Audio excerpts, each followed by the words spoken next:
এই যে কুকুরটাকে দেখছেন, এটা প্রথম বিশ্বযুদ্ধের সময় জার্মানিদের বিরুদ্ধে সাহসিকতার সাথে যুদ্ধ করেছিল। কি ভাবছেন আমি বানিয়ে কোনো গল্প বলছি, তাই না? আজকে আপনাদেরকে এক সাহসী কুকুরের গল্প শোনাবো, যে কিনা 1917 সালে জার্মানির হাজার হাজার সৈনিকদেরকে একাই পরাজিত করেছিল।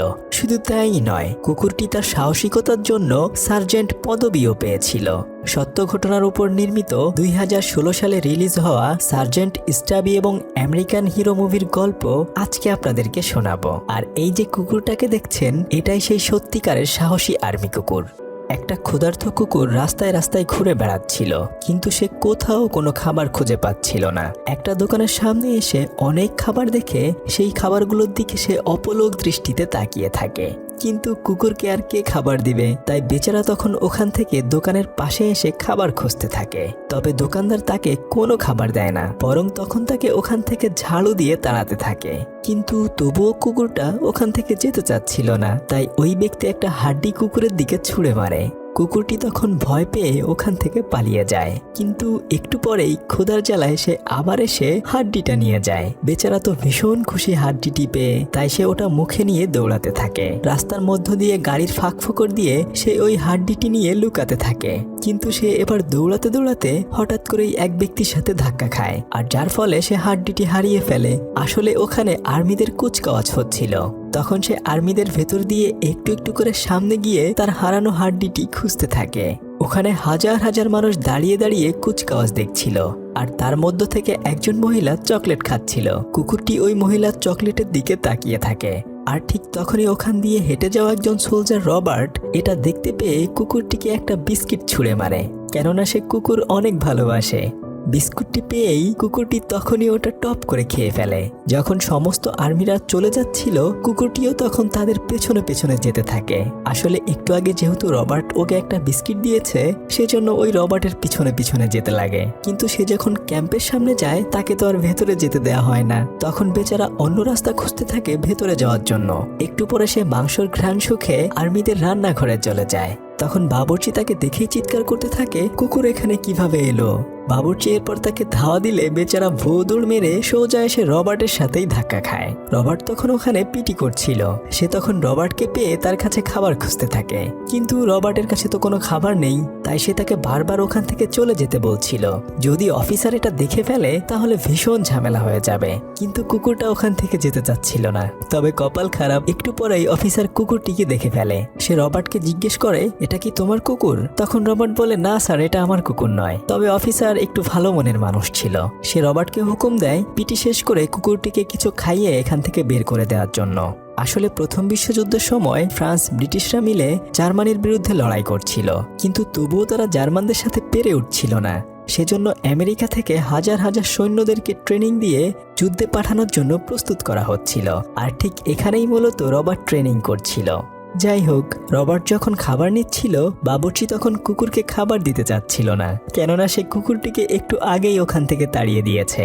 রবার্ট তখন বলে, সার্জেন্ট কুকুরটিকে খাবার দিতে বলেছে। তখন বাবুর্চি বাধ্য হয়ে কুকুরের জন্য খাবার দেয়। যখনই তারা খাবার খাচ্ছিল, তখন একজন সৈন্য বলে, হয়তো কুকুরটাকে সার্জেন্ট থাকতে দিয়েছে, কিন্তু আমার মনে হয় না কর্নেল এটাকে এখানে থাকতে দিবে। তবে রবার্ট মনে করে সকালবেলা এখান থেকে কুকুরটাকে সে বাইরে বের করে দেবে। রাতের বেলায় রবার্ট কুকুরটিকে নিয়ে একসাথে ঘুমায়। সে খাটের উপর ঘুমায় আর কুকুরটাকে ফ্লোরে ঘুমাতে দেয়। যাই হোক, সকাল হওয়ার সাথে সাথে সমস্ত আর্মিরা আবার পিটি শুরু করে দেয়। তখন কুকুরটি রবার্টকে জাগিয়ে তোলে। যখন তারা সবাই পিটি করছিল, তখন দেখা যায় কুকুরটিও তাদের সাথে পিটি করছে। এমনকি সে দৌড়ে সৈনিকদের আগে চলে যাচ্ছিল। শুরু হয়ে যায় আর্মিদের কঠিন ট্রেনিং। আর দেখা যায় সবসময় ওই কুকুরটা রবার্টের সাথে সাথে থাকে। এমনকি মাঝে মাঝে সে রবার্টের চেয়েও অনেক ভালো ট্রেনিং করে। এভাবেই কয়েকটা দিন পার হয়ে যায়। একদিন পিটি করার সময় সার্জেন্ট বলে, আমার মনে হয় তোমাদের চেয়ে এই কুকুরটাও ভালো ট্রেনিং করতে পারে, তাই তোমাদের অনেক কিছু শেখার আছে এই কুকুরের কাছ থেকে। এটা শুনে তারা সবাই অনেক বেশি হাসতে থাকে। এভাবেই আস্তে আস্তে তাদের ট্রেনিং প্রায় শেষের দিকে চলে আসে। রবার্টের বন্ধুরা তখন তাকে বলে, এখন এই কুকুরটাকে কি করবি? কর্নেল তো আমাদের সাথে ওকে নিতে দেবে না। রবার্ট বলে, কি আর করা, দেখা যাক কোনোভাবে নিয়ে যাওয়া যায় কিনা, তবে আমি ওর একটা নাম দিতে চাই। তখন সে কুকুরটার নাম দেয় স্টাবি। আস্তে আস্তে তাদের দুজনের মধ্যে ভালো একটা বন্ধুত্বপূর্ণ সম্পর্ক গড়ে ওঠে। পরদিন সকালবেলায় তাদের ক্যাম্পে কর্নেল চলে আসে। সে স্টাবিকে দেখেই রাগ করে বলে, এই কুকুরটা কার? রবার্ট তখন কর্নেলকে স্যালুট দিয়ে বলে, স্যার এটা আমার কুকুর। আর স্টাবিও তখন কর্নেলকে রবার্টের সাথে স্যালুট দেয়। কর্নেল তো এটা দেখে অনেক বেশি খুশি হয়ে যায়। তারপর সে খুশি হয়ে স্টাবিকে তাদের প্লাটুনের সাথেই থাকতে অনুমতি দেয়। তাই পরদিন থেকে সমস্ত সৈনিকদের সাথে স্টাবিরও আরো ভালো করে ট্রেনিং শুরু হয়ে যায়। পরদিন সকালবেলা অফিসার সমস্ত সৈন্যদেরকে ডেকে বলতে থাকে, তোমরা সামনে সোমবার সরাসরি যুদ্ধে অংশগ্রহণ করবে। আর আজকে থেকে তোমাদের ট্রেনিং এখানে শেষ হয়েছে। তবে তোমাদের দলের নাম হচ্ছে ইয়াঙ্কি ডিভিশন। কিন্তু স্টাবিকে তোমরা এখানে রেখে যাবে। পরবর্তীতে যে সৈন্যরা এখানে ট্রেনিং করতে আসবে, স্টাবি তাদেরকে সাহায্য করবে। কিন্তু এটা শুনে রবার্টের অনেক বেশি মন খারাপ হয়ে যায়। তবে তার তো কিছুই করার নেই। রাতের বেলায় রবার্ট যখন তার ব্যাগ গোছাচ্ছিল, তখন স্টাবিরও অনেক বেশি মন খারাপ ছিল। রবার্ট তখন স্টাবিকে বোঝায়, তুমি এখানে ভালোই থাকবে, সবাই তোমার অনেক বেশি খেয়াল রাখবে, তুমি একদমই চিন্তা করো না। এরপর সে আদর করে স্টাবির গলায় একটা বেল্ট পরিয়ে দেয়।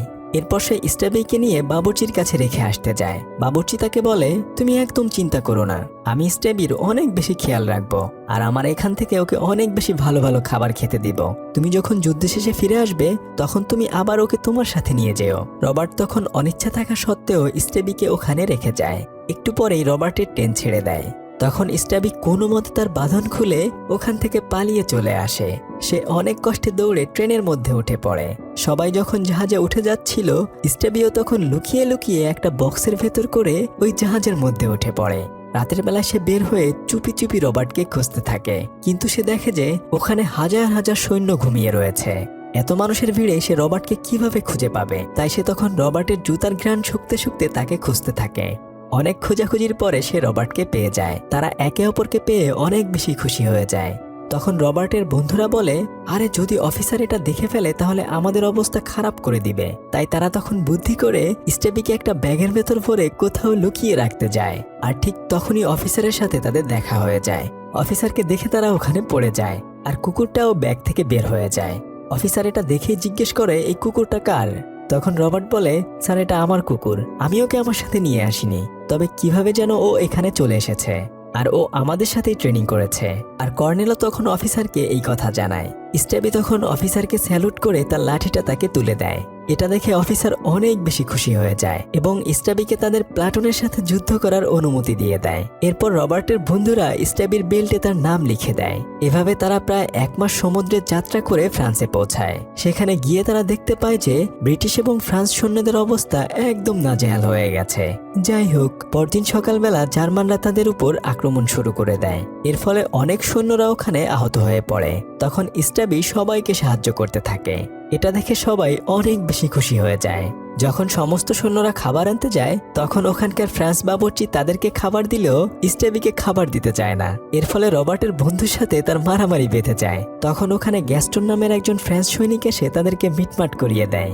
সে রবার্টকে বলতে থাকে, আজ থেকে আমরা একসাথে টিম হয়ে কাজ করব। পরদিন সকালবেলা রবার্ট, স্টেবি এবং তার 2 বন্ধু সহ গ্যাস্টনের সাথে যায়। তারা একটা গ্রামে গিয়ে দেখে সেখানে সব কিছু ধ্বংস হয়ে গেছে। যাই হোক, এরপর তারা আলাদা একটা প্লাটুনে যোগ দেয়। পরদিন ঘোড়ায় করে তারা লুকিয়ে লুকিয়ে জার্মানদের ক্যাম্পের ওখানে চলে আসে। তারা দেখতে পায় যে জার্মানরা অনেক টিয়ার গ্যাস নিয়ে এসেছে। তখন গ্যাস্টন বলে, আমাদেরকে এই কথা এখনই ক্যাম্পে জানিয়ে দিতে হবে। যখন তারা ওখান থেকে চলে আসছিল, আর ঠিক তখনই জার্মান সৈন্যরা তাদেরকে দেখে গুলি করতে থাকে। কিন্তু ওখানে রেখে যাওয়া তাদের ঘোড়াগুলো গুলির শব্দ শুনে পালিয়ে যায়। তাই তারা কোনোভাবেই এই খবর ক্যাম্পে পৌঁছাতে পারে না।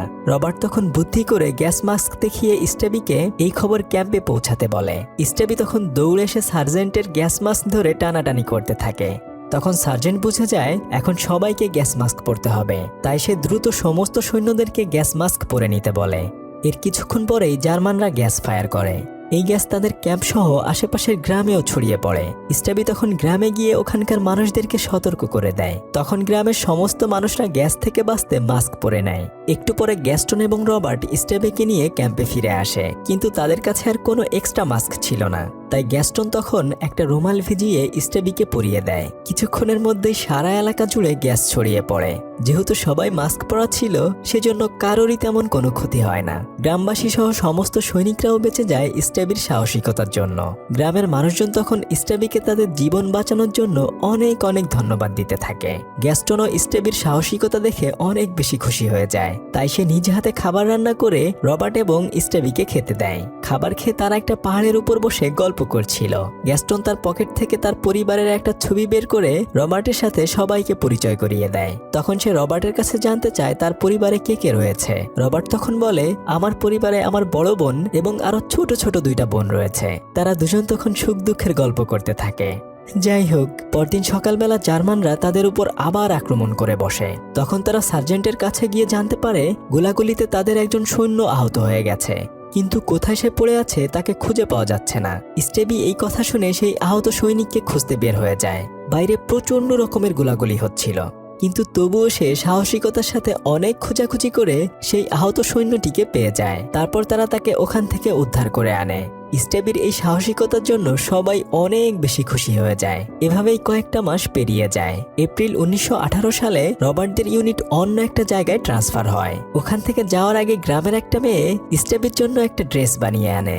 স্টেবি তখন এটা দেখে অনেক বেশি খুশি হয়ে তাকে একটা সেলুট করে, আর গ্যাস্টন তাকে সাহসিকতার জন্য একটা মাস্ক উপহার দেয়। তারা সবাইকে বিদায় জানিয়ে ওখান থেকে চলে যায়। কর্নেল তাদেরকে বলে, এবার তোমাদেরকে নতুন একটা জায়গায় যেতে হবে, যেখানে তোমরা জার্মান সৈনিকদের সাথে সামনাসামনি যুদ্ধ করবে। পরদিন জার্মানদের সাথে যুদ্ধ শুরু হয়ে যায়, কিন্তু কয়েকজন সৈন্য রবার্টদের একদম কাছে চলে আসে। তখন স্টেবি চালাকি করে জার্মান সৈনিকদের অন্যদিকে নিয়ে যায়, আর এই সুযোগে তারা জার্মান সৈন্যদেরকে আটকে ফেলে। কিন্তু এর কিছুক্ষণ পরে রবার্টের বন্ধুর কাছে একটা বোমা এসে পড়ে। তারা তখন অনেক বেশি ভয় পেয়ে যায়। তবে সাহসী স্টেবি নিজের জীবন বাজি রেখে ওই বোমাটি মুখে করে অন্য জায়গায় ফেলে দেয়, যার ফলে বোমা ব্লাস্ট হওয়ার কারণে সে অনেক বেশি আঘাত পায়।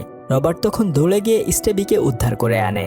স্টেবি জ্ঞান হারিয়ে ফেলে। রবার্ট তখন তাকে কোলে করে নিয়ে ডাক্তারের কাছে যায়। এরপর তাকে ওখান থেকে অ্যাম্বুলেন্সে করে হসপিটালে ট্রান্সফার করে দেয়া হয়।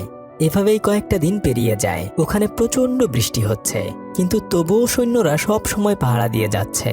একের পর এক জার্মানদের আক্রমণে তাদের অবস্থা একদম খারাপ হয়ে যায়। পরদিন গ্যাস্টন রবার্টকে বিদায় জানিয়ে ওখান থেকে চলে যায়। এখন রবার্ট এখানে একদমই একা হয়ে পড়ে। এছাড়া সে স্টেবিরও কোনো খবর পাচ্ছিল না, সেজন্য তার আরো বেশি মন খারাপ হয়ে যায়। সে রাতের বেলায় তার বোনকে একটা চিঠিতে যুদ্ধের ভয়াবহতা সম্পর্কে লিখতে থাকে। সে এটাও লিখে অনেকদিন ধরে সে স্টেবির কোনো খবর পায় না। সে তার প্রিয় 2 বন্ধুকে অনেক বেশি মিস করছে। ওখানের আবহাওয়া একদমই ভালো ছিল না, সেজন্য কয়েকদিনের মধ্যেই রবার্ট ফ্লুতে আক্রান্ত হয়ে যায়।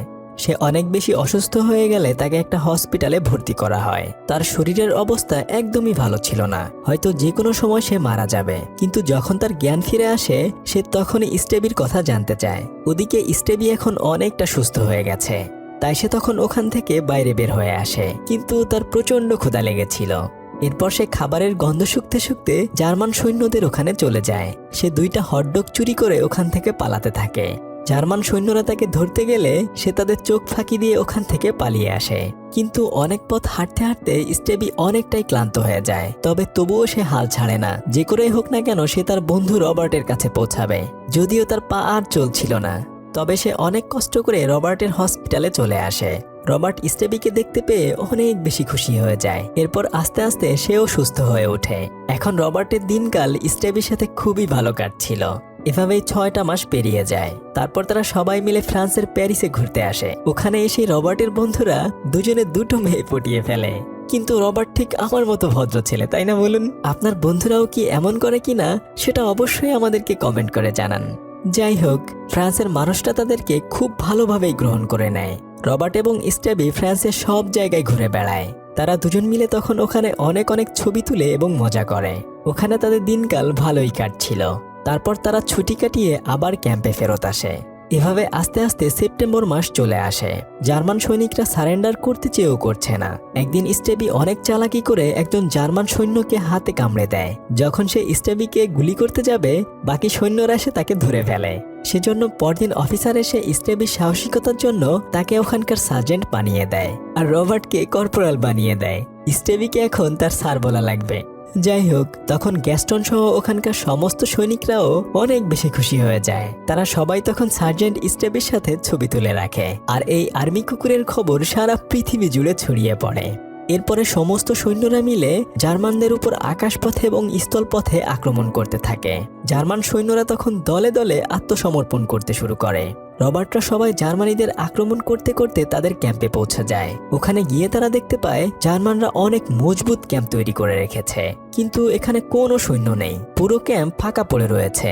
কিছুক্ষণ পরে একজন সৈন্য এসে চিৎকার করে বলতে থাকে, আরে আমরা জিতে গেছি, জার্মানিরা আত্মসমর্পণ করেছে। তখন অফিসার এসে বলে, হ্যাঁ তোমরা ঠিকই শুনেছ, আগামীকাল থেকে যুদ্ধ শেষ হতে যাচ্ছে। এরপর সবাই তোমরা তোমাদের নিজ নিজ বাড়ি যেতে পারবে। যুদ্ধ শেষ হওয়ার আনন্দে তারা সবাই অনেক বেশি খুশি ছিল। ওই দিন রাতের বেলায় তারা সবাই মিলে গল্প করছিল। রবার্টের বন্ধুরা বলছিল, এবার বাড়িতে ফিরে গিয়ে একটা বিয়ে করে নেব। কিন্তু গ্যাস্টন বলে, আল্লাহই জানে আমার ছোট ছোট বাচ্চারা আমাকে দেখে চিনতে পারবে কিনা। এভাবে গল্প করতে করতে তারা ওখানে ঘুমিয়ে পড়ে। পরদিন সকালবেলা প্রচন্ড লেভেলের গোলাগুলি শুরু হয়ে যায়। তারা একে একে জার্মান সৈন্যদেরকে পরাস্ত করতে থাকে। গ্যাস্টন তখন একা একাই সামনের দিকে এগিয়ে যায়। সে গিয়ে দুজন জার্মান সৈন্যকে আটকে ফেলে। তখন তাকে সাহায্য করার জন্য রবার্ট এবং স্টেবিও ওখানে যায়। আর এর কিছুক্ষণের মধ্যেই যুদ্ধ শেষ হওয়ার সাইরেন বেজে ওঠে। গ্যাস্টন তখন ওই জার্মান সৈন্য দুজনকে না মেরে ওখান থেকে পালিয়ে যেতে বলে। এখন 11টা বেজে গেছে। জার্মানরা সবাই আত্মসমর্পণ করেছে। প্রথম বিশ্বযুদ্ধ এখানেই শেষ হয়ে যায়। তারা সবাই অনেক বেশি খুশি ছিল, কিন্তু অনেক অনেক সৈন্য আহত হয়ে পড়ে। সেই সাথে অগণিত মানুষ মারাও যায়। যুদ্ধ আসলে এমনই, যা কখনোই ভালো কিছু বয়ে আনে না। যাই হোক, তবে যুদ্ধ শেষে রবার্ট তার একজন বন্ধুকে খুঁজে পায় না। স্টেবি তখন খুঁজতে খুঁজতে তার হেলমেট খুঁজে পায়। তারা বুঝতে পারে তার বন্ধু মারা গিয়েছে। তখন তারা সবাই মিলে নীরবতা পালন করে তার বন্ধুকে শেষবারের মতো শ্রদ্ধা জানায়। পরদিন গ্যাস্টনকে বিদায় জানিয়ে রবার্টদের ইয়াঙ্কি ইউনিট দেশের উদ্দেশ্যে রওনা হয়। আমেরিকা ফিরে আসলে তাদেরকে সবাই অনেক বেশি শ্রদ্ধা জানায়। স্টেবিকেও তারা অনেক বেশি ভালোবাসে, সম্মান করে। গাড়িতে করে স্টেবিকে সারা শহর ঘোরানো হয়। তখন উপস্থিত মানুষজন স্টেবিকে হিরো বলে চিৎকার করতে থাকে। তবে আপনি জেনে অবাক হবেন, স্টেবি কিন্তু 18 মাসে 17টা যুদ্ধে অংশগ্রহণ করেছিল। আমেরিকান আর্মিরা তাকে শ্রদ্ধা ভরে এখনো স্মরণ করে। একবার একটা কুকুরের মালিক মারা যাওয়ার পরে সে তার মালিকের প্রায় 100 কোটি টাকার সম্পত্তির মালিক হয়ে যায়, কিন্তু তার মালিকের আত্মীয়রা তাকে ঘর থেকে বের করে দেয়। তবে কয়েকদিন পরে তারা জানতে পারে আসলে ওই কুকুরটাই হচ্ছে এখানকার সমস্ত সম্পত্তির মালিক। তাই তারা তখন কুকুরটিকে হন্যে হয়ে খুঁজতে থাকে, কিন্তু কুকুরটি তখন অন্য একটা জায়গায় চলে যায়। এই কোটিপতি কুকুরের গল্প দেখতে চাইলে স্ক্রিনে থাকা আমাদের এই ভিডিওটি দেখুন। ততক্ষণে সবাই ভালো থাকুন। আল্লাহ হাফেজ।